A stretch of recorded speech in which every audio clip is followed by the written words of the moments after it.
মঙ্গলবার ইস্টবেঙ্গল ক্লাব তাঁবুতে ছিল কার্যকরী কমিটির মিটিং।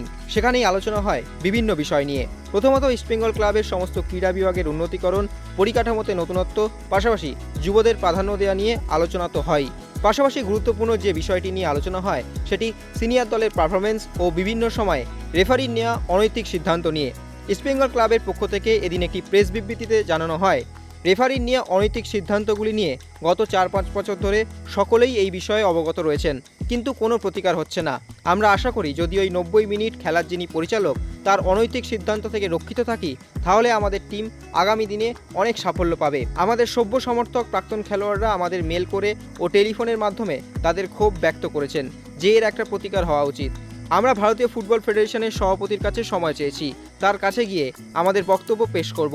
পাশাপাশি আবেদন করব পৃথিবীর সমস্ত দেশের প্রধান টুর্নামেন্টগুলিতে যেরকম ভার রূপায়ণে টিমগুলি নিজস্ব ছন্দে খেলতে পারছে, সেরকমই আমাদের এখানেও এই ব্যবস্থাপনা প্রয়োগ করা হোক, যাতে কোনো দলকে অনৈতিক সিদ্ধান্তের শিকার হতে না হয় এবং ফুটবলও যাতে ক্ষতিগ্রস্ত না হয়।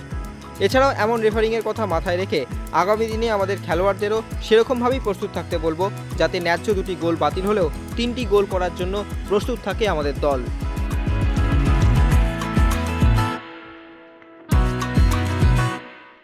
Extra time.